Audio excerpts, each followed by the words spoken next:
On n'est pas fait pour élever un enfant tout seul, ça très clairement. Et d'ailleurs, toutes les études montrent que d'avoir un réseau d'attachement sécure pour le bébé, mais aussi pour la maman, c'est déterminant pour toutes les questions de dépression postpartum, de problèmes d'allaitement, de développement de l'enfant, etc. C'est absolument déterminant.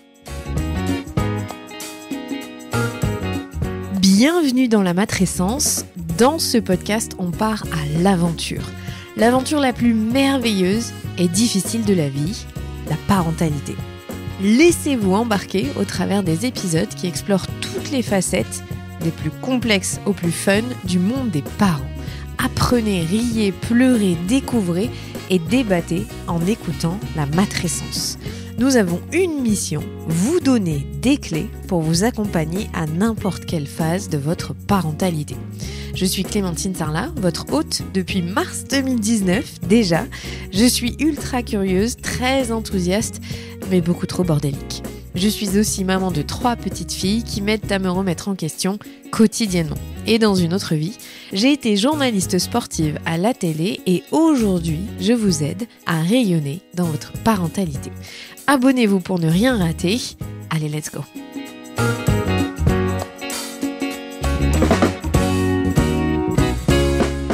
Les bébés sont des êtres merveilleux et pourtant si complexes à décoder. On aimerait au premier coup d'œil comprendre tous leurs signaux. Dans ce monde intense où l'accès à l'information est démultiplié, et j'en fais partie je sais, j'ai voulu reprendre les bases. Si ces thèmes ont déjà été évoqués dans divers épisodes de ce podcast, en fait ici on n'avait jamais pris le temps de s'intéresser à ce sujet sous cet angle, c'est-à-dire comprendre la science autour des tout petits bébés. Erik Gustafsson est éthologue et c'est mon invité aujourd'hui. Mais il est aussi enseignant-chercheur. S'il a longtemps étudié les grands singes, depuis une dizaine d'années, il se dédie aux bébés et à leurs signaux sonores. Ce qui est fascinant dans cet entretien, c'est que Erik peut nous parler de son expérience avec d'autres mammifères et vous allez le voir, ça a son importance. En vrai scientifique, il a épluché toutes les études pour parler éducation, sommeil, pleurs, nourriture, fessées et bien d'autres sujets. Il en a d'ailleurs fait un livre qu'il a intitulé « La science au-dessus du berceau ». Dans cet épisode, on vous parle aussi des sociétés de chasseurs-cueilleurs et de leur façon de faire famille et comment on peut s'en inspirer ou non, d'ailleurs, par rapport à la société dans laquelle on vit. Je vous souhaite une très bonne écoute.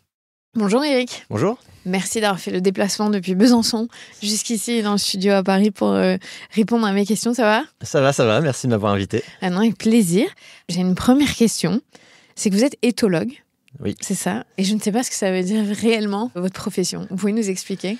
Alors ouais, j'ai fait un master d'éthologie, effectivement. Donc je suis éthologue. Donc l'éthologie, c'est l'étude du comportement animal. Donc ça va vraiment de tous les animaux, depuis les fourmis à l'homme, en passant par les crocodiles, les oiseaux, tout ce qu'on veut. Et donc ça s'intéresse au comportement de manière vraiment holistique. C'est une discipline qui est interdisciplinaire par nature. En fait, elle est basée sur ce qu'on appelle les 4 grandes questions de Tinbergen. Donc si vous prenez un comportement, vous pouvez faire ça avec vos enfants si vous voulez. Vous prenez un comportement et donc une première question, c'est la cause du comportement. Qu'est-ce qui déclenche le comportement ? Ça va être les causes internes, les aspects neurologiques, physiologiques, hormonaux, etc. Et les causes externes, qu'est-ce qui a déclenché ce comportement ? C'est les stimulus dans l'environnement. Ensuite, une autre question, ça va être le développement de ce comportement. Comment il est apparu ? Est-ce qu'il est inné ? Est-ce qu'il est acquis ? S'il est appris, est-ce que c'est par imitation, émulation, facilitation sociale ? Ensuite, une autre question, c'est à quoi il sert ce comportement ? C'est la fonction du comportement. Et puis la dernière question est plutôt évolutionniste, c'est est-ce que ce comportement joue un rôle dans la survie ou la capacité reproductive de l'espèce, de l'individu ? Et si oui, quelles sont les pressions de sélection qui ont pu faciliter l'émergence de ce comportement ? Donc pour ça, on peut faire des études comparatives, comparer différentes espèces qui ont le même comportement ou faire des modélisations, voilà. C'est ça l'éthologie, c'est vraiment... Quand vous m'avez dit vous pouvez faire ça avec vos enfants, je me suis dit, j'imagine bien de me dire quand ma fille prend les crottes de nez et se les mange, à quoi sert pour l'évolution ce comportement ? Vous devez rigoler des fois quand même sur certains. Ouais, il y a des études. Il y a pas mal de sujets. Oui, c'est très varié. Ouais. Alors par contre, vous êtes éthologue, mais vous êtes intéressé, donc vous le disiez, l'être humain fait partie des animaux, mais vous avez commencé par un autre animal. Oui, alors j'ai fait ma thèse sur les grands singes non humains, parce que nous sommes aussi des grands singes, mais grands singes non humains. Donc je travaillais avec les chimpanzés, gorilles, orang-outans au Muséum d'histoire naturelle. avec notamment Sabrina Krief, Marie-Claude Bomsel et Michel Saint-Jalm qui m'ont encadré sur cette thèse qui s'intéressait au comportement d'automédication chez les grands singes. Donc comment ils découvrent des plantes médicinales, parce que c'est un comportement assez risqué de prendre des plantes médicinales parce qu'on peut s'intoxiquer. Donc comment ils découvrent ces plantes, comment ils transmettent la connaissance de génération en génération. Donc pareil, mécanismes d'apprentissage individuels, sociaux, les stratégies d'apprentissage pour découvrir ces plantes-là sans s'intoxiquer. Et pareil, toutes les adaptations physiologiques, environnementales, etc., qu'il y a autour de cette question. On abordait tous ces aspects-là, des aspects comme les 4 questions de Tinbergen, des aspects cognitifs, d'apprentissage, évolutionnistes, etc., sur ces questions. Ça va être passionnant, en vrai. Ah oui, j'ai pas vu le temps passer. Ouais. Oui, c'est super, c'est excellent. En plus, le sujet s'y prête bien parce que voilà, le comportement d'automédication, c'est risqué. Donc, on voit effectivement d'une espèce à l'autre des stratégies différentes. Alors, je sais pas, les gorilles qui sont très costauds, qui sont herbivores, ils ont plein d'adaptations physiologiques pour tolérer beaucoup de toxines. Donc, eux, ils sont pas très peureux, ils testent plein de choses, ils goûtent plein de choses. À l'inverse, les chimpanzés, eux, vont être beaucoup plus, ce qu'on appelle néophobes, ils vont être beaucoup plus prudents avec des nouvelles plantes, de nouveaux aliments. Ils vont vraiment les renifler, regarder, ils vont être beaucoup. Et dès qu'il y en a un qui va tester, on va voir, les autres vont commencer à l'observer. Qu'est-ce que tu fais ? Il va y avoir des biais aussi, des biais de prestige. Alors des individus très dominants, très charismatiques. Dès qu'ils vont interagir avec une plante, tout le monde va les observer. Dès qu'ils font quelque chose de nouveau, tout le monde va les observer, vont regarder. Alors qu'il y en a d'autres qui sont beaucoup plus dominés, qui font aussi plein de choses très intéressantes, mais tout le monde s'en fiche. Donc on voit ces stratégies d'apprentissage social qui sont chouettes. Et puis les orang-outans font un peu de tout. Ils sont à la fois très curieux, en même temps ils échangent, ils se partagent aussi les nouveaux aliments. Ils se créent eux-mêmes des opportunités d'apprentissage social. Tiens, regarde, qu'est-ce que tu fais avec ça ? Ils vont se donner des choses. Voilà, et donc là aussi il y avait des liens avec toute une littérature aussi sur les humains autour de la néophobie alimentaire, parce que les enfants aussi, des fois ils peuvent être un peu difficiles avec la nourriture, ils peuvent être un peu, surtout si c'est vert, surtout ou la couleur verte, possiblement toxique. Ils ont raison, il y a une base évolutionniste à ça, il faut faire attention à pas s'empoisonner. Mais voilà, du coup, ça, c'était très chouette. Et comment est-ce que vous avez basculé pour aller étudier l'être humain et notamment la petite enfance et les bébés ?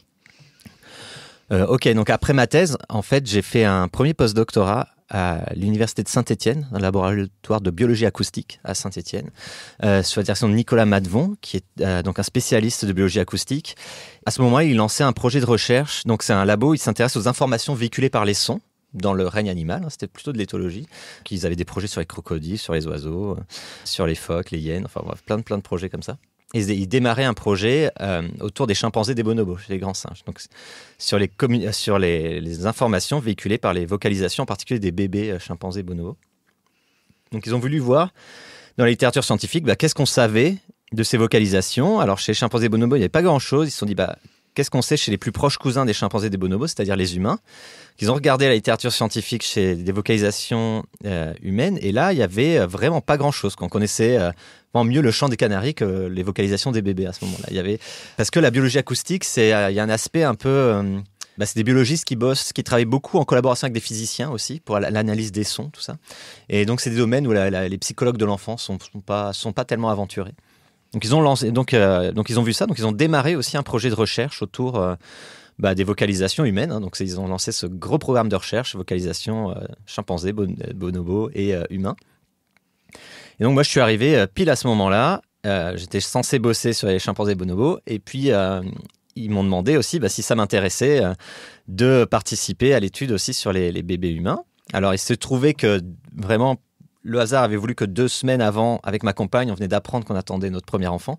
Donc moi j'ai vu ça, c'est marrant comme signe du destin. Et puis j'avais vraiment concentré pendant 5 mois tous les cours que je devais donner à l'université, pour ensuite aller faire du terrain dans les zoos, faire de la collecte de données dans les zoos, et puis au Congo aussi, en Afrique.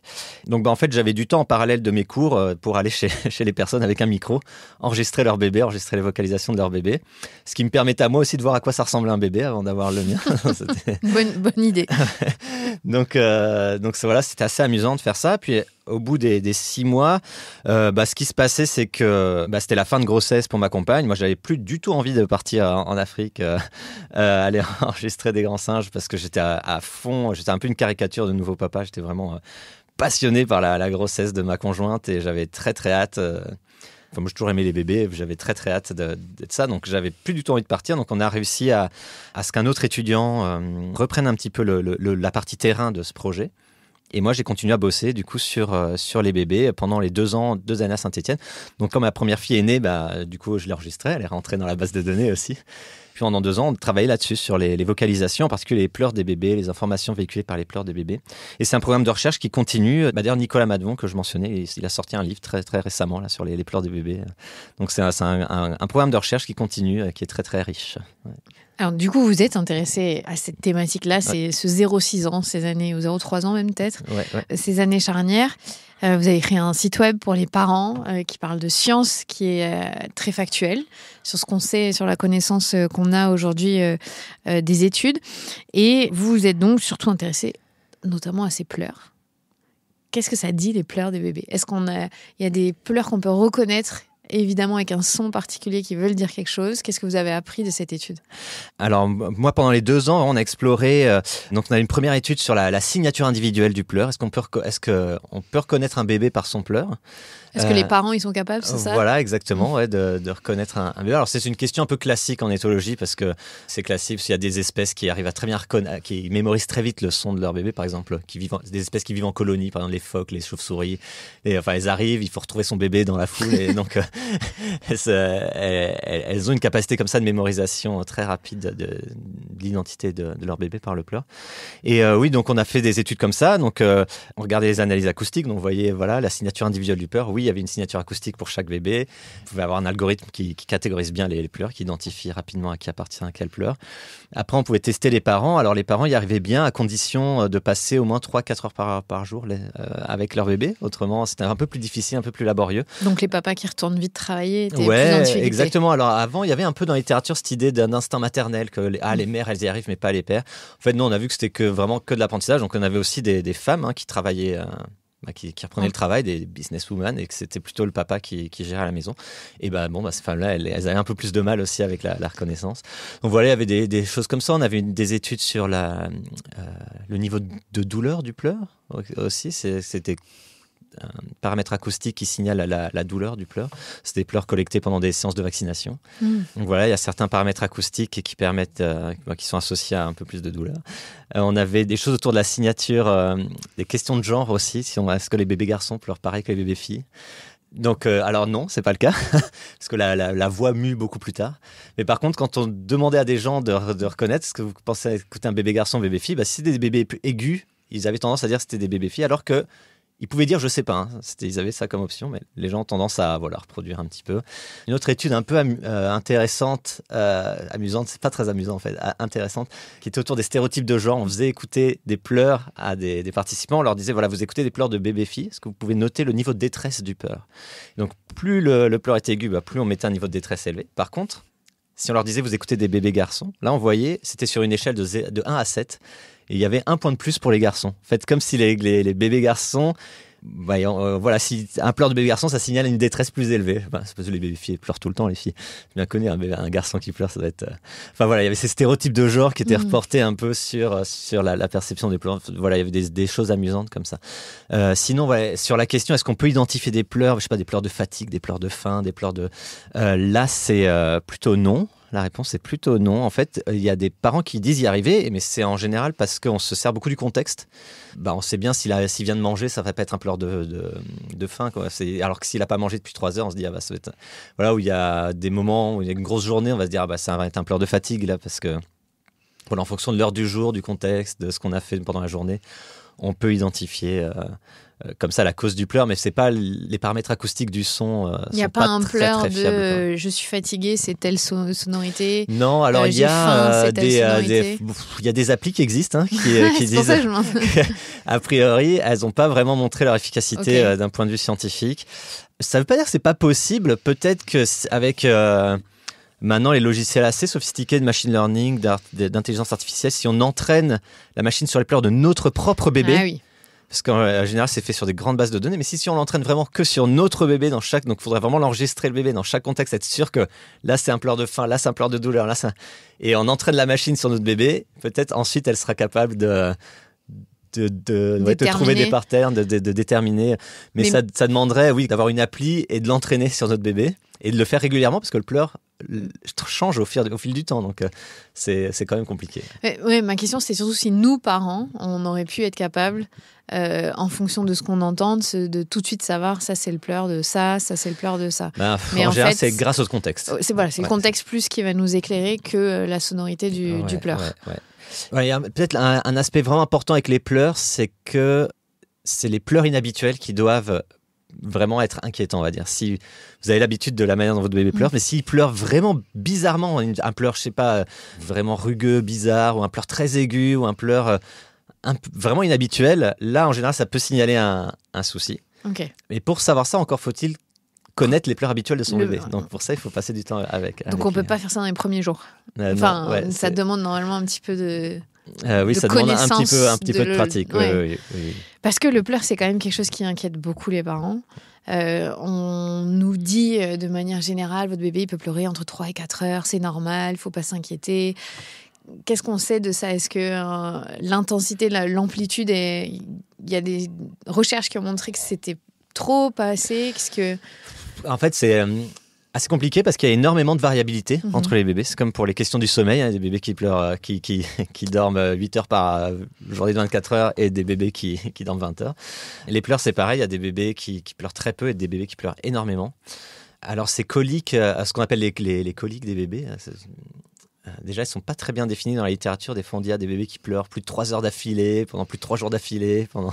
Il y a des espèces de règles comme ça. Mais on a du mal à savoir exactement à quoi c'est dû. Donc, ça a l'air d'être lié aussi à des situations de maturation cérébrale, parce que le bébé le nouveau-né, les bébés, ils ont un cerveau extrêmement immature. Le cerveau du bébé, il double de volume. C'est des millions de connexions à la seconde, les 2 premières années de vie.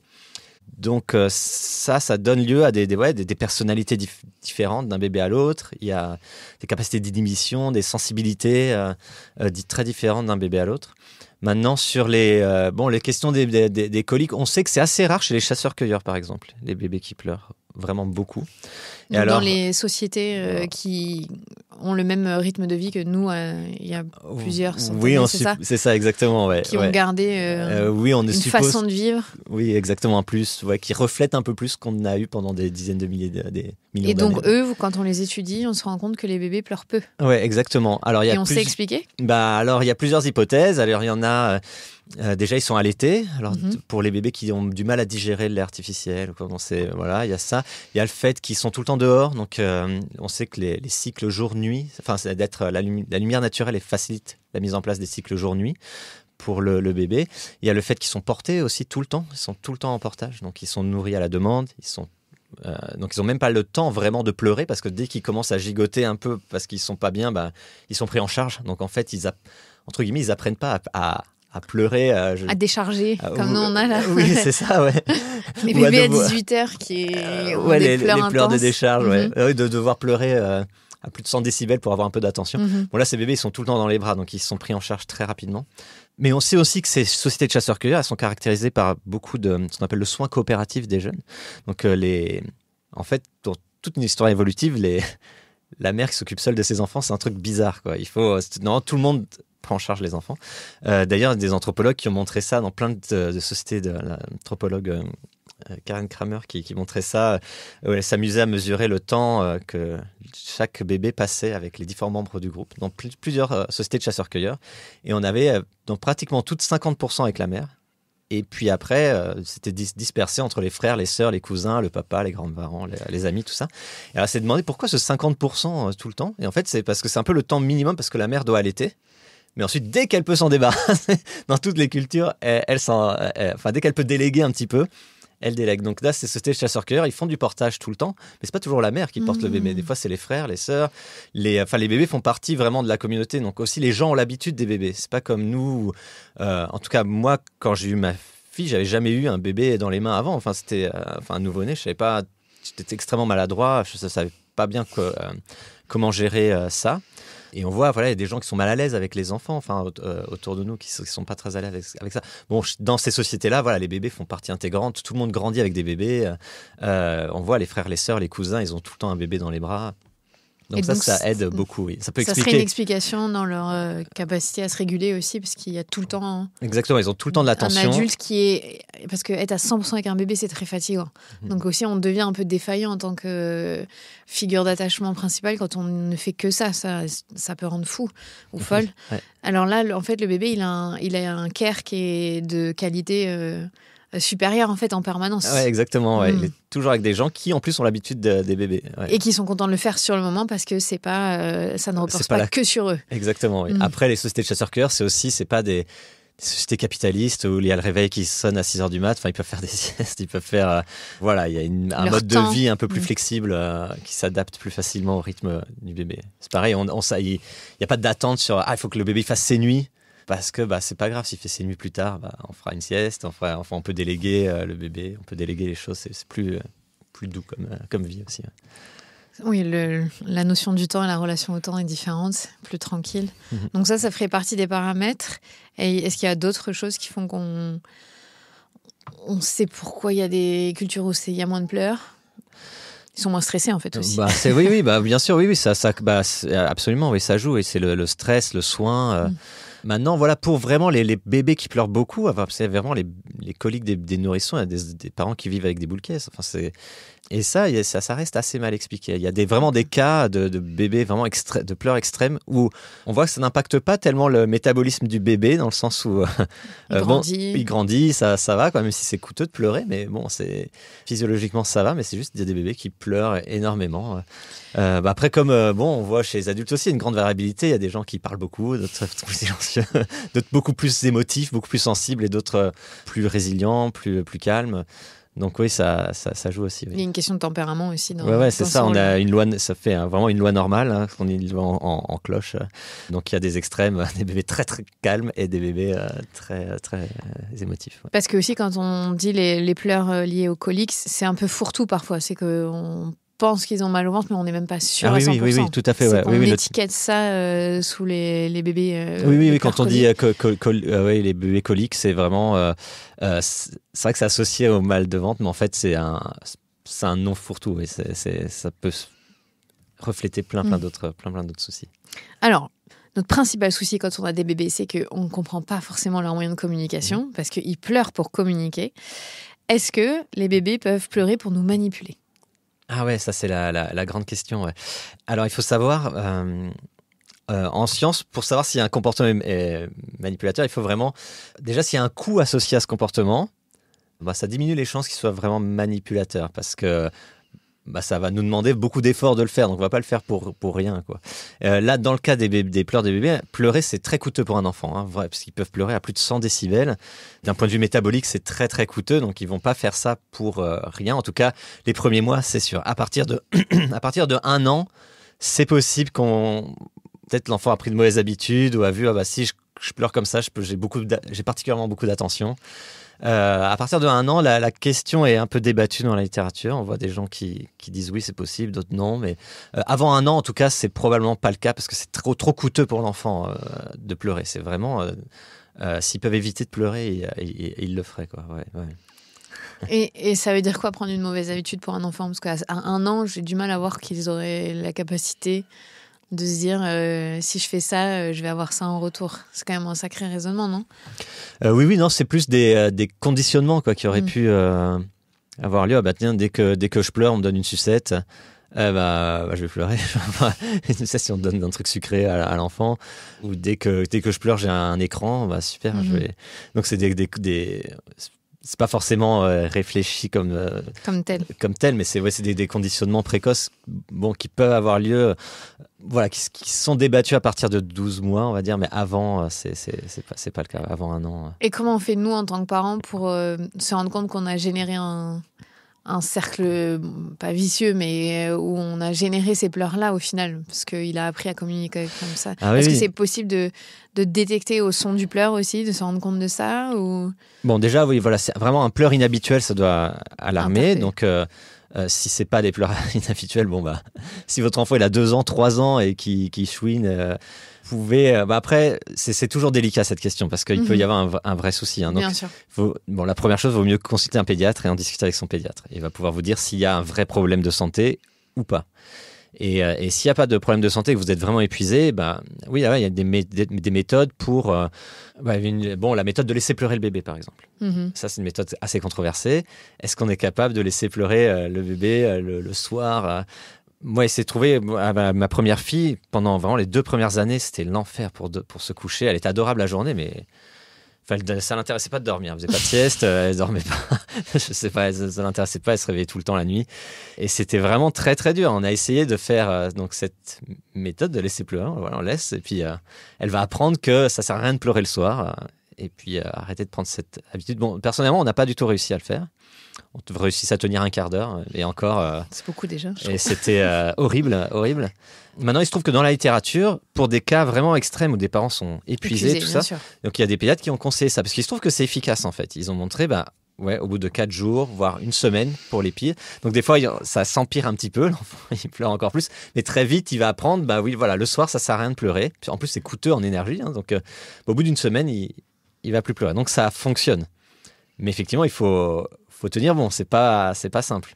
Et ces bébés pour lesquels on a fait ce genre de traitement, il y a quelques études qui ont suivi ces bébés. Il n'y a pas de problème d'attachement, il n'y a pas de problème de développement cognitif, social par la suite. Donc, après, ça n'a pas une conséquence très forte sur le développement des bébés, même si ça paraît à l'inverse de ce qu'on voudrait pour notre enfant, de le laisser seul avec sa détresse et son... Ah, absolument, oui. Alors voilà, ça, c'est les études qui disent ça, qui ont mesuré ça sur des dizaines de bébés pour lesquels, c'était dans des cadres très spécifiques, mais vraiment, les parents étaient au bout du rouleau et le pédiatre avait... on sait que ça fonctionne. Maintenant, il y a d'autres méthodes plus douces pour faciliter le sommeil des bébés, la gestion des pleurs, en particulier le soir et la nuit. Donc, il y a le fait de faire des routines le soir, de masser le bébé aussi le soir. C'est pas mal de le nourrir le plus tard possible, quitte même à le réveiller à 23h pour lui donner un gros biberon de lait et puis le recoucher. Comme ça, au moins, il va pas se réveiller parce qu'il a faim et on est tranquille pendant quelques heures. Il y a le fait de laisser pleurer, mais 2-3 minutes avant d'intervenir. Ouais, c'est plus le fait qu'on des fois on est trop réactif. Ouais, c'est et on ça. laisse pas l'enfant se rendormir ou avoir. Exactement, parce que ça peut arriver que les bébés aient le sommeil agité, donc ils peuvent des fois juste chouiner un petit peu. Et en fait, c'est juste entre 2 cycles de sommeil, ils vont chouiner un petit peu, mais si on attend 2-3 minutes, ils vont se rendormir tout seuls. Aussi, il y a une étude assez intrigante où ils ont filmé des bébés qui dormaient avec des caméras infrarouges. Et donc, ils ont comparé des bébés qui font leur nuit avec des bébés qui font pas leur nuit. Ils ont vu que vous mettez des guillemets dans le fond. Je dis aux gens qui regardent, qui voient pas. Qui font leur nuit. Oui, déjà, dans la littérature, on considère qu'un bébé fait ses nuits quand il dort plus de 5 heures d'affilée. Et 5 heures d'affilée, moi je suis un gros dormeur, c'est pas assez. C'est pas assez. Mais en tout cas, si votre bébé fait 5 heures d'affilée, vous pouvez dire qu'il fait ses nuits. En tout cas, ces bébés-là, ils ont constaté qu'ils se réveillaient aussi souvent que les autres, que les bébés qui faisaient pas leur nuit. Sauf qu'ils ont appris à se calmer tout seuls. Ils ont des petits rituels de réconfort. Ils vont soit gigoter un petit peu, prendre leur pouce, secouer leur tête. Enfin, ils vont trouver des choses pour s'auto-réconforter. Et donc, le fait d'attendre 2-3 minutes avant d'intervenir, ça leur donne l'occasion d'expérimenter un peu avec des petits rituels de réconfort. Aussi de se rendre compte que c'est pas dramatique si la maman arrive pas tout de suite ou papa arrive pas tout de suite. On peut attendre 2-3 minutes dans le noir et il se passera rien. Voilà, donc ça, il y a des études qui montrent que ça fonctionne bien et c'est moins radical que de tenir bon pendant 1 heure, 2 heures, 3 heures à laisser pleurer un bébé. Enfin, moi, personnellement, j'y arrivais pas du tout. Mais voilà, ça peut être bien, ouais. Et puis, on le disait en off avant que ça commence l'interview, il y a aussi une question de tempérament. On a des enfants pour qui ça va être juste facile de se rendormir tout seul parce qu'ils sont sécurisés, parce que ils sont plus résilients, vous le disiez, ou faciles, et d'autres pour qui c'est très difficile d'être loin du parent. Ah ouais, absolument. Donc ça, c'est montré chez les humains, il y a une base génétique au trait de personnalité, c'est assez héritable. Donc évidemment, il y a l'environnement qui joue, mais il y a aussi une base génétique, donc des gens vont être plutôt plus sensibles, plus émotifs, et d'autres personnes beaucoup plus calmes, beaucoup plus résilientes. Donc ça se reflète chez les bébés absolument. Donc on le voit, il y a des bébés qui dorment 8 heures, qui ont besoin que de 8 heures sur 24 heures, répartis sur les 24 heures, comme ma fille, où il y avait quelques heures la journée, quelques heures le soir et la nuit. Et d'autres bébés qui vont dormir 20 heures. Et oui, ça joue. Ouais. dans le courant de mettre en avant le maternage, le proximal, d'être très proche de son bébé, de ses besoins, d'être à l'écoute, c'est souvent cité le fait que nous sommes des mammifères, que les mammifères mettent pas leur bébé loin d'eux pour dormir, que tout le monde dort ensemble. Est-ce que c'est la réalité chez les grands singes? Est-ce que ça se passe comment, eux, le sommeil? Ah ouais, bon, c'est compliqué. Notre espèce est très particulière avec les bébés et la parentalité. Alors, chez les grands singes, effectivement, tout a l'air un peu plus facile. Déjà, l'accouchement est beaucoup plus simple. Ils ont un bassin très très large et les nouveau-nés ont une tête beaucoup plus petite. Donc il n'y a pas de mortalité à l'accouchement dans les os. Les accouchements se font tout seuls. Il n'y a pas de mortalité ni de l'enfant ni de la mère. Alors que chez les humains, la période pré-industrielle, c'était une femme sur 10 qui mourait à l'accouchement. Donc c'est beaucoup plus compliqué. Et ensuite, effectivement, ils les gardent avec eux. Ouais, ils sont en proximité avec leurs parents, mais parce qu'il y a aussi de la prédation. Enfin, on ne peut pas faire n'importe quoi dans la jungle, donc on ne peut pas les mettre ailleurs. Il faut qu'ils restent en sécurité, les bébés. Cela étant dit, voilà, chez les autres grands singes, les bébés sont autonomes assez vite. Au bout d'1 an, ils se crapahutent à droite à gauche. Au bout de 2-3 ans, ils sont pratiquement autonomes. Enfin, ils sont petits encore, mais ils peuvent bouger, grimper dans les arbres, etc. Chez les humains, c'est pas du tout comme ça. Chez notre espèce, on a, pour la petite histoire, donc, ce qui se passe au cours de l'évolution, ce qu'on observe dans les fossiles, c'est que avec l'émergence de la bipédie, on a notre bassin qui s'est rétréci de plus en plus parce qu'il faut tenir debout. Et par contre, avec le développement de l'intelligence sociale, notre cerveau a de plus en plus grossi, notre tête a de plus en plus grossi. Donc ça, c'est ce qu'on appelle le dilemme obstétrique. C'est que il faut réussir à faire passer cette grosse tête par ce petit bassin, et ça pose des soucis. Après, notre tête, elle est malléable quand même. Voilà, exactement. Il y a plein d'adaptations qui permettent de faire ça.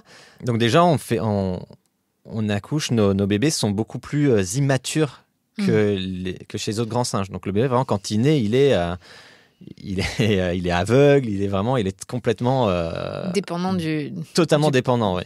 C'est pas comme, je sais pas, un bébé gnou qui il se met debout et puis au bout de 5 minutes il part faire la migration. Quoi. Ça marche pas comme ça. Nous, il nous faut 18, 21, 22 ans avant 25 ans qu'il soit à peu près autonome.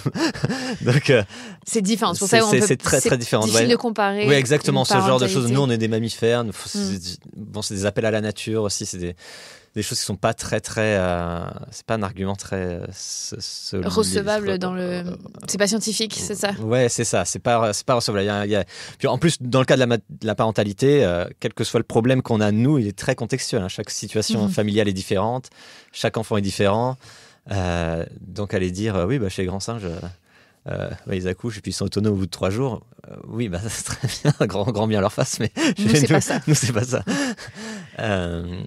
Puisqu'on oppose souvent cette chose de vouloir rendre l'enfant indépendant très vite, de le faire dormir loin des parents, de lui apprendre à dépendre de lui-même et pas du parent, en disant mais attendez, nous on est des mammifères, ça se passait pas comme ça ni avant ni chez les autres mammifères, donc c'est compliqué de faire cette corrélation là, on peut pas Oui, absolument. Donc non, c'est ça. Enfin, dès les premiers jours, enfin, l'enfant il naît, il a assez d'adaptation avec les fontanelles pour permettre au crâne de se déformer, pour réussir à passer. Et déjà là, il y a une chance. Société pré-industrielle, avant la médecine moderne, il y avait une femme sur 10 qui mourait à l'accouchement, il y avait un enfant sur 2 qui arrivait à l'âge adulte. C'est très très compliqué. On a besoin d'entraide, on a besoin dès les premiers jours, on a besoin de soins coopératifs. C'est pour ça que le soin coopératif, notre espèce est caractérisée par le soin coopératif des jeunes, ce qu'on appelle le cooperative breeding. Des fois, c'est traduit par élevage coopératif. C'est pas très joli. Je préfère dire soin coopératif. Et donc, très vite, il faut, et même dans nos sociétés modernes, en fait, avec les familles nucléaires, il n'empêche qu'il y a des systèmes de crèches, de garderies, d'assistance, de maisons, d'associations, etc., pour aider les parents, parce que c'est très, très compliqué. On n'est pas fait pour élever un enfant tout seul. Hein. Ça, très clairement. Et d'ailleurs, toutes les études montrent que d'avoir un réseau d'attachement sécure pour le bébé, mais aussi pour la maman, c'est déterminant pour toutes les questions de dépression postpartum, de problèmes d'allaitement, de développement de l'enfant, etc. C'est absolument déterminant. Cette volonté de dire il faut que l'enfant il soit autonome, il faut qu'il ait sa chambre très très tôt. Bon, ça c'est très culturel. Hein. C'est nos cultures modernes qui voilà, il faut qu'on soit des self-made people, quoi. Donc, Sauf que ce que vous dites, on n'est pas fait pour ça. à la base, on n'est pas fait pour ça. Ouais. Non. Même le plus grand self-made man du monde, les 3 premiers jours, il avait besoin de ses parents. Il avait besoin de ses parents, il avait besoin de médecins pour l'accoucher, et il avait besoin de nounous, et il avait besoin de tout ça. On n'a pas toujours besoin de médecins pour accoucher. J'ai accouché à la maison. On peut aussi savoir faire ça de manière moins médicalisée. C'est pas obligatoire. Pour la petite anecdote, ma deuxième, je l'ai fait à la maison, c'était pas voulu. Mais, donc il a fallu que je gère tout seul. Oui, c'est votre femme est âgée. Oui, absolument. Oui. C'est la maman. Oui. Elle, c'est elle qui a fait tout le travail. Moi, j'étais à la réception. Mais on est capable, c'est possible. Oui, c'est possible. Pour avoir choisi moi d'accoucher à la maison, c'est possible. Vous avez écrit un livre qui s'appelle La science au-dessus du berceau, qui est là si vous êtes à regarder sur YouTube. Pourquoi est-ce que vous avez voulu transposer tout ce que vous avez appris ou même fait comme expérience dans un livre où je le précise, parce que dans tout ce que vous écrivez, il n'y a pas de conseils. Vous n'êtes pas du tout en disant ça c'est le mieux, ça c'est le moins bien. Vous êtes vraiment assez factuel. Ouais. Oui. C'est ça, donc quand j'ai eu ma petite, très vite, on a été submergé de conseils. Il faut faire ci, faire ça. Et en plus, c'est ça, elle avait des problèmes à s'endormir. Donc, on a eu le droit, et puis elle pleurait le soir, etc. Et on a eu le droit à tout. Tous les messages, parfois contradictoires, et très souvent quand même dit de manière très péremptoire, je dirais. Ah oui, non, mais elle te manipule. Ou ah non, mais c'est le lait, probablement le lait. Ah, mais c'est peut-être le lait matin, il faudrait que tu fasses au biberon. Ou ah non, il faut faire du cododo. Non, ça doit être les dents. Peut-être c'est trop de sucre. Peut-être si la mère, elle boit du café. Ah, peut-être c'est dans le lait. Ou bref, on a eu plein de messages à droite, à gauche. On était un peu paumés au milieu de tout ça. Et moi, c'est vrai que ma formation scientifique me rend un petit peu allergique dans ma vie de tous les jours aux affirmations dites de manière péremptoire comme ça. Je préfère on dit à mon avis, même dans les publications scientifiques, hein, c'est toujours les formulations sont toujours cette étude suggère que, ces données suggèrent que, dans la plupart des cas peut-être. On est toujours là-dessus parce que la science est probabiliste, hein, donc compte tenu de ce qu'on sait, voilà ce qui est plus probable, mais peut-être qu'on se trompe. Donc je cherchais d'autres sources d'informations, et aussi donc on a lu plein de bouquins de pédiatres, etc. Et là aussi, c'était assez prescriptif, assez péremptoire, et aussi et parfois même très rigide. À tel âge, il faut qu'elle sache faire ci, à tel âge, il faut il y a des étapes, et pas de source scientifique.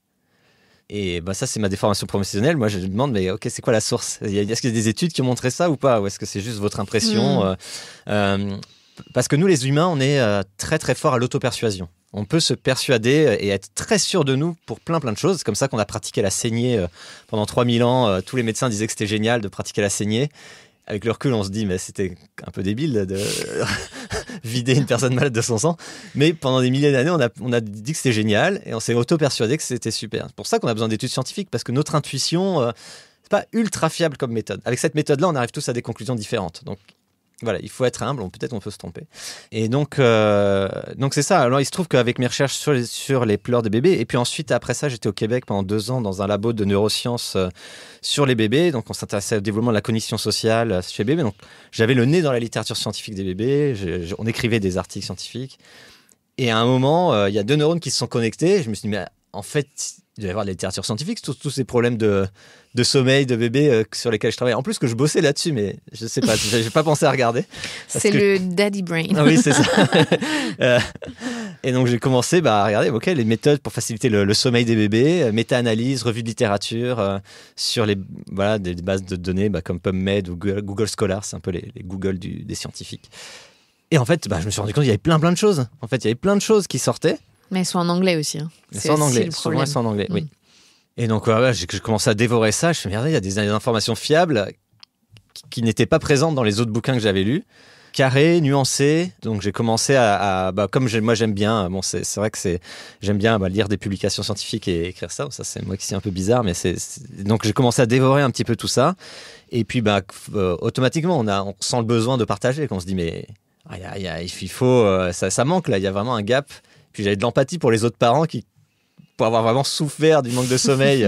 Parce que y a ça aussi, c'est que nous, vraiment, il y avait des semaines où on dormait pratiquement pas, quoi. C'était de la torture. Et Et du coup, on se chicanait un peu avec ma compagne.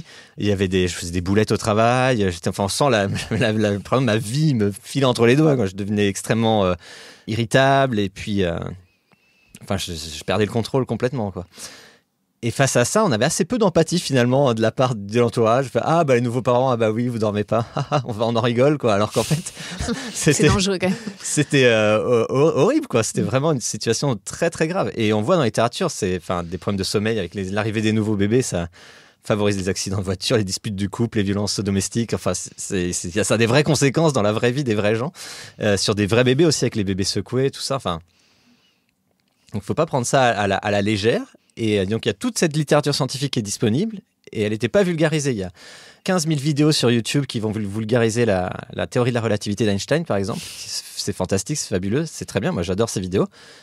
Mais pour, faciliter le sommeil de l'enfant, par exemple, ce serait bien que ces recherches-là soient vulgarisées aussi. Donc j'ai commencé à regarder. Alors il y avait quelques blogs qui commençaient à apparaître dans les milieux anglo-saxons qui disaient, vraiment, ce blog Parenting Science de Gwen Dewar. Il y avait des livres aussi, des livres qui sortaient, Science of Mom de Alice Callahan ou les livres d'Emily Oster aussi. Des chercheuses américaines, anglo-saxonnes, qui commençaient à vulgariser sur ces choses-là. Et ouais, du coup, comme passe-temps, j'ai commencé, quand je trouvais une revue de littérature, à en faire des petits résumés en français sur un site.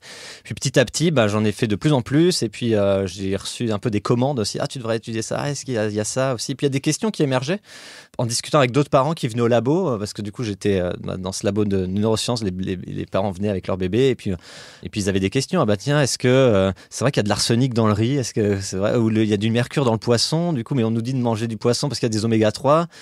Comment on fait?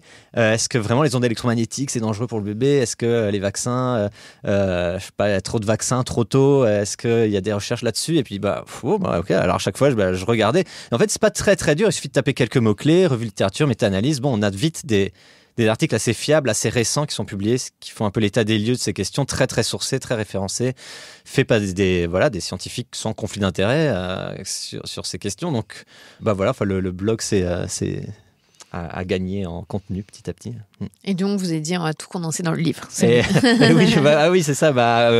Au bout de quelques années, on m'a conseillé m'a dit, tiens, tu as tellement de contenu, il faudrait que tu puisses le valoriser avec un livre. Donc, j'avais contacté les éditions Max Milo. Ils m'ont dit, c'est une super bonne idée, on peut faire ça. Donc voilà, il est là sous forme de bouquin. Mais sinon, la plupart des articles sont en ligne aussi sur le blog sciencepourparents.fr. Qu'est-ce qui vous a le plus surpris dans toutes les recherches que vous avez égrenées, tout ce que vous avez résumé? Ce qui m'a surpris déjà, c'est la quantité d'informations qui est disponible et qui n'est pas vulgarisée pour les parents. Ça, c'est toutes les méthodes pour faciliter le sommeil des bébés. Il y en a, on sait qu'elles sont plutôt efficaces, d'autres, elles sont plus controversées et d'autres, on sait qu'elles ne marchent pas. Il faudrait être clair sur ça. Mais c'est pareil pour les recherches sur, je sais pas, les styles parentaux, la fessée, la discipline, faciliter la propreté de l'enfant, ou sur les vaccins, par exemple. Les vaccins, il y a plein d'inquiétudes sur les vaccins. Est-ce qu'à tel vaccin, il paraît que ça donne l'autisme, il paraît que ça donne la maladie d'Alzheimer, ou tel vaccin, peut-être que c'est mieux d'attraper la maladie naturellement plutôt que de se vacciner, ou peut-être que... Et en fait, il y a des études là-dessus, on peut regarder, ça a été fait. Il suffit de regarder la littérature.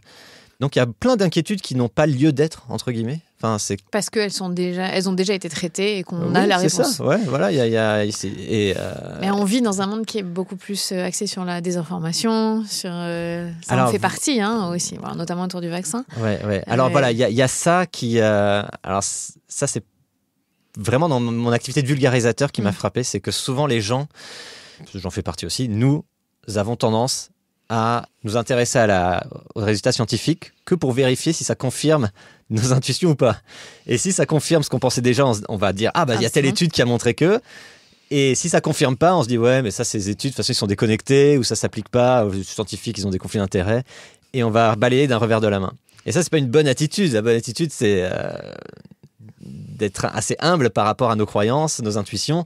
Et voilà, il y a cette étude, peut-être je peux nuancer ma croyance sans forcément changer d'avis complètement, mais dire je suis peut-être pas si sûr que ça. Effectivement, il y a des études qui montrent que c'est peut-être pas le cas. Donc, typiquement sur le sommeil, on peut être contre laisser pleurer son bébé et avoir la notion de ce que vous avez dit, que les études sur le long terme, pour l'instant, n'ont pas montré que ça posait de problèmes majeurs sur les enfants qui ont pleuré. Ouais. Et être contre. Alors, laissez pleurer les bébés le soir pour faciliter l'endormissement. La journée, il faut s'en occuper. Quand même. Et sur des bébés très particulièrement qui ont vraiment de mal et qu'on est à bout nous-mêmes. Voilà. Non, mais ça en fait partie. Absolument. De absolument. Ne pas être obligé de dire, comme ça n'a pas été éprouvé, je change complètement d'approche et je suis d'accord avec ça.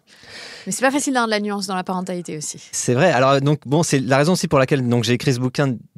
Vraiment, je voulais essayer de ne pas être péremptoire du tout et normatif. Voilà les données. Dans chaque situation familiale est unique. Vous faites ce que vous voulez vous évaluez les coûts-bénéfices pour vous, pour votre communauté, pour votre bébé. Chacun, on fait tous de notre mieux. Donc, et je sais bien que c'est compliqué. Mais voilà ce qu'on sait. Ce qu'on sait. Maintenant, au moins, vous pouvez prendre vos décisions en connaissance de cause. Alors, des fois, la réception était critique. Des fois, j'ai des parents qui m'ont dit « Ah, mais moi, j'ai envie qu'on me dise quoi faire. » Pour me déresponsabiliser, je sais pas, moi, je consulte un livre où j'ai envie qu'on me dise quoi faire, qu'on me donne des ressources. Et moi, je fonctionne pas comme ça. Je cherchais pas... Je crois qu'il y a plein de bouquins qui vont vous expliquer quoi faire. Voilà, j'ai cherché à produire un petit peu autre chose. Ouais. D'ailleurs, ça m'a beaucoup surprise. Je vais être très honnête, quand j'ai parcouru votre site et quand je regardais, les 3/4 des sujets, je trouve ça hyper normal. Mais sur la fessée, ça m'a perturbée de ne pas avoir clairement il faut pas le faire. Parce que vous montrez les études qui montrent que c'est pas bon. Oui. Non, mais oui, il faut pas le faire. Vous n'êtes pas du tout à dire c'est une méthode d'éducation. On le sait mais dans plein de ressources dans lesquelles moi je peux avoir accès sur ce type de sujet. C'est clair, net, avec vraiment même du jugement, mais pour le bien de l'enfant, je ne juge pas non plus. Et c'était une des premières fois où j'ai été face à quelqu'un qui donne des faits scientifiques, mais sans avoir vraiment cette approche de dire... en fait, ne le faites vraiment pas juste parce que... Enfin, vous voyez ce que je veux dire ou pas? Oui, tout à fait. Oui, il y a deux chapitres pour lesquels ça a été difficile de ne pas être dans ce truc-là. Ouais. Et j'ai essayé de ne pas le faire. Mais effectivement, la question de la fessée et la question des vaccins. Mm-hmm. Pour les vaccins, pareil, je montre pour chacun qui étude, il y a des études, voilà. Donc, clairement, on aura tendance à être très péremptoire et dire il faut vacciner. Il faut vacciner. Alors, j'ai essayé de ne pas le faire, mais vraiment en lisant, mais sur la fessée, c'est pareil. En lisant, on comprend bien. C'est pareil. Après, la fessée, c'est aussi particulier parce que des fois, dans le débat, en tout cas, que j'entends, la question, elle est, un peu... pas politisé, mais dire que ça reflète un jugement de valeur, que ce serait il y aurait des bobos un peu modernes qui veulent plus donner la fessée, alors que non, on a toujours donné des fessées aux enfants, il faut donner la fessée. Et on n'en est pas mort. Et on n'en est pas mort, voilà. Et en fait, c'est toujours ces arguments moralisateurs un peu qui sont mis en avant, mais en fait, il y a des données scientifiques. On regarde les enfants qui ont été tapés, qui ont eu des châtiments corporels, même occasionnellement. On voit bien sur le long terme, ils ont plus de chances d'avoir des problèmes d'anxiété, dépression, de régulation émotionnelle en tant qu'adultes. Et donc, il y a des études qui sont très claires là-dessus. Il y a d'autres méthodes pour obtenir la discipline aussi efficace que la fessée qui n'ont pas ces conséquences. Alors, comme mettre au coin, confisquer un jouet, confisquer un privilège. Avec des ados, évidemment, on ne peut pas les mettre au coin, mais on peut confisquer un téléphone, couper Internet. Enfin, il y a des moyens, il y a d'autres moyens que des châtiments corporels. Et aussi, la plupart des les études montrent que la plupart des gens qui donnent la fessée à leur enfant, c'est pas parce qu'ils auraient tout testé et qu'il y a que la fessée qui marche, parce qu'il y a ça aussi des fois, il y a que ça qui marche. C'est souvent qu'ils ont reçu des fessées eux-mêmes, ou ils ont reçu des châtiments corporels eux-mêmes et ils reproduisent. Mais, c'est vrai que je me rends compte dans mon entourage, j'ai jamais reçu de fessée et il y a des personnes dans mon entourage qui n'en ont jamais reçu. Du coup, c'est absolument pas un geste qu'on a envie de reproduire. Enfin, ça fait pas partie de notre... Je dis pas quand on est à bout. Pour moi, il y a vraiment une différence sur les gens qui ont craqué une fois parce que peut-être ils n'ont pas dormi depuis des semaines et qu'ils ne peuvent plus et ça leur a échappé quelque part, et d'autres qui pensent que c'est un mode d'éducation. Là, il y a vraiment une différence sur ça. Oui. Et quand on sait que fonctionner avec ce mode d'éducation, c'est là où on connaît les études qui montrent que c'est délétère pour le bien-être de l'enfant. Absolument, oui. Bon, et au-delà de ça ne respecte pas les droits de l'enfant. Accessoirement, il y a plein d'autres choses qui rentrent en compte. Mais c'est vrai que ça m'a surprise parce que je suis tellement, je pense, habituée à lire des gens qui défendent les enfants et qui défendent leur bien-être et qui sont très clairs sur il ne faut pas. Que quand on lit, c'est juste les études, je vous montre. Non, peut-être c'était une erreur. Peut-être pour ces sujets tellement importants comme les vaccins et les enfants, il faut être extrêmement péremptoire, extrêmement catégorique. Et peut-être que j'ai tort d'avoir formulé ça de cette manière. Hein. Je peux votre entendre des critiques, mais c'était ce que j'avais. Mm. J'étais parti là-dessus à ce moment-là. Mais en tout cas, dans le livre et sur votre site, c'est bien écrit que les études montrent que c'est pas la meilleure façon de faire. Mais je trouve que c'était intéressant ce que vous disiez, que ce qui vous a le plus marqué, c'est à quel point on va s'accommoder de ce qui nous arrange dans la parentalité, et que c'est vous-même, vous avez dû faire ça aussi, des fois faire le tri, de dire j'aurais plus cru ça, mais au final je me rends bien compte que cette étude-là montre l'inverse, et donc oui, bien sûr. Ouais. Sur quoi comme thème? Alors il y a des choses, je me suis rendu compte après coup que fallait pas le faire. Par exemple, quand ma fille dormait pas du tout, les quelques fois où elle dormait, même pendant la journée, qu'elle faisait une sieste, je fermais les rideaux, je la mettais dans le noir, pas de bruit du tout, même si c'était une sieste la journée. Et en fait, on conseille plutôt de laisser vraiment l'enfant exposé à la lumière, même pendant les siestes, pour que il se régule mieux. Il se régule mieux, et puis comme ça, même s'il a pas, sa sieste n'était pas très reposante l'après-midi, tant mieux, il dormira mieux la nuit, du coup. Et il y a des choses comme ça. Les questions de cododo aussi, au début, on voulait faire beaucoup, on était un peu idéaliste. On va faire du cododo avec le bébé, ça va être génial. Et en fait, déjà, je gigotais trop, c'était pas possible, c'était compliqué. Et puis, il y a les études qui montrent aussi que le cododo, ça retarde en fait la mise en place des nuits, parce que l'enfant il prend l'habitude d'être avec les parents, d'avoir de la stimulation, donc en général les enfants vraiment qui font du cododo, vraiment, je parle pas d'un lit d'appoint, ou ils commencent à faire leur nuit beaucoup plus tard, vers 3-4 ans. Donc ça aussi, c'était pas une très bonne idée. Par contre, on recommande le cododo jusqu'à 6 mois pour éviter la mort subite du nourrisson. Oui, tout à fait. Oui, tout à fait. Alors, là, vous parlez pour plus tard. Ouais, je parle pour plus tard. Après, le cododo, il faut quand même faire attention, parce qu'on peut toujours écraser le bébé, donc il y a de la sécurisation dans le cododo. Il y a de la sécurisation, il y a des dispositifs qui existent, même juste un lit d'appoint, qui est collé au lit. Il faut faire attention avec ça, mais du coup, ça les aide pas en fait. Pour faire leur nuit, pour après, c'est. Parce qu'en fait, on reste sur le mode chasseur-cueilleur, c'est ça. Et au final, dans ces sociétés-là, chez les chasseurs-cueilleurs, ça marche très bien. Ils s'en fichent qu'ils font leur nuit à 4 ans. Ils ont pas le réveil qui sonne à 6h du mat, et puis ils peuvent faire une sieste l'après-midi. C'est correct, quoi. Ouais. Puis ils dorment pas toujours avec leurs parents. Ils font le cododo avec les grands-parents. Ils font le cododo avec d'autres personnes. Mais bon, notre espèce, elle a ça aussi. On est très culturel, donc on a une faculté d'adaptation très grande. Donc il faut essayer de s'adapter à tous nos contextes. Donc vous voyez chez vous, si vous avez des grands-parents disponibles juste à côté, tant mieux. Mais si on a, mais voilà, notre situation elle est assez particulière. J'ai une dernière question sur les bébés. Ça concerne les écrans. Je sais que vous travaillez beaucoup sur cette thématique, mais avec les plus grands, avec les plus de 6 ans sur l'éducatif, mais sur les bébés. Est-ce que là, il y a beaucoup de controverses autour des écrans sur les 0-3 ans? Est-ce que toutes les études disent bien qu'entre 0-3 ans, puisque c'est la recommandation aujourd'hui, c'est néfaste pour les bébés? Ou est-ce qu'on est encore dans une zone grise? Non. Donc, effectivement, la question des écrans, souvent, c'est est-ce que l'écran se substitue à une autre activité qui serait plus bénéfique pour l'enfant? Alors, avant 3 ans, c'est pas le cas. Avant 3 ans, les écrans...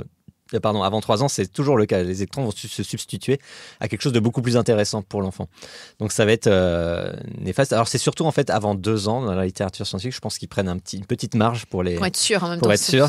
Et puis aussi, c'est comme pour l'alcool pendant la grossesse, c'est vraiment 0 écran, 0, parce que la notion de modérément, c'est très subjectif. Donc il vaut mieux dire 0, comme ça on ne prend pas de risque. Après, par contre, on peut avoir des écrans. Donc là, j'ai rejoint une chaire de recherche sur le numérique éducatif, et donc on voit des dispositifs qui peuvent être bénéfiques pour les enfants, même dès la maternelle. Donc là, je travaille avec des enseignantes de maternelle qui utilisent les écrans pour. Là, j'ai une enseignante qui a une chaîne YouTube qui s'appelle La Maîtresse Parent Live, qui fait plein d'activités avec les maternelles, qui vulgarise beaucoup. Elle me disait qu'elle avait testé une plateforme pour échanger avec une école au Rwanda, une école avec un prof français au Rwanda. Donc les élèves à la campagne, vraiment au fin fond de la Bretagne, et les élèves rwandais prennent des photos, prennent des vidéos, mettent ça sur la plateforme, échangent. C'est une ouverture sur le monde complètement folle. On n'avait pas ça il y a encore quelques années, donc c'est fou. Là, on a des projets de recherche avec le programme de recherche Next qu'on a à l'université de Marie-Louis Pasteur à Besançon, qu'on mène actuellement, donc avec mes collègues Denis Pasco et Marie Mazerolles, où on a plein de dispositifs, même pour des jeunes, autour du geste d'écriture, par exemple. Il y a une application qui s'appelle Dynamilis, qui permet, les enfants commencent à écrire quelques lettres, quelques mots, et puis la tablette va analyser s'il y a des problèmes de dysgraphie, s'il y a des problèmes d'écriture. Est-ce que c'est un problème de pression du stylo? Est-ce que c'est un problème d'inclinaison du stylo? Est-ce que c'est un problème de vitesse d'écriture? Et en fonction de ça, elle va proposer des exercices adaptés pour travailler, vraiment personnalisés pour chaque élève. Enfin, voilà, donc le numérique, les écrans, ça regroupe plein de choses très très larges. C'est pas que la télé, c'est aussi tous ces nouveaux outils numériques qui sont développés et dont certains peuvent être intéressants, peuvent être bénéfiques. Mais avant 2-3 ans, a priori, pas besoin. Pas besoin, ouais. On reste sur ces bonnes recommandations oui. du 0-3 ans, mais on peut le voir dans la rue, c'est pas toujours respecté. On voit des enfants sur des petits smartphones dans la poussette, on voit au restaurant. On en voit des... Après, pour nuancer peut-être, quand on a plusieurs enfants, qu'on est crevé le soir, qu'on n'en peut plus, le bien-être des enfants est assez bien corrélé au bien-être des parents aussi. Donc, si on peut les mettre 1 heure devant un dessin animé pour souffler un coup, faire à manger, et faire à manger, prendre une douche, ça va pas détruire leur cerveau pour toute la vie. C'est comme ça, ponctuel. Si à côté il y a une implication et les parents stimulent et ils sont dans l'interaction. Exactement. C'est toujours ça. Ouais, tout à fait. Et même même les écrans passifs pour des enfants plus grands. Alors avant 3 ans, 2-3 ans, bon. Mais même après, si vous regardez un film avec vos enfants, c'est très bien. Puis surtout si vous discutez autour du film, si ça nourrit d'autres interactions, et on peut passer un bon moment, et c'est très très bien. Donc il faut pas... les écrans ne sont pas non plus le diable absolu. Ils font partie de nos vies. Mais il faut trouver le bon équilibre. C'est pas facile. Absolument, pas facile. Ouais. Merci beaucoup, Eric. Merci à vous. Merci de nous avoir éclairés sur toute cette science. C'est bien, c'est pas facile, ça remet des fois en question. On se dit, la science a dit, mais moi j'y crois, j'avais d'autres croyances. C'est ça que je trouve intéressant. Mais merci de nous avoir éclairés. Merci à vous. Vous venez d'écouter un nouvel épisode de la Matrescence. Merci infiniment pour votre soutien. Si vous voulez découvrir de nouvelles pépites, n'hésitez pas à aller sur le site www.lamatrescence.fr. Vous pouvez également vous abonner à la newsletter qui sort tous les vendredis. Rendez-vous également sur le site pour pouvoir vous inscrire. Ensuite, vous devez vous abonner sur votre plateforme d'écoute pour pouvoir recevoir les notifications. C'est ce qui fait grandir ce podcast. Merci infiniment et continuez de partager ce savoir autour de vous. Je sais que c'est comme ça que beaucoup des auditrices et des auditeurs ont découvert ce podcast. Alors un grand merci. Prenez soin de vous. À la semaine prochaine.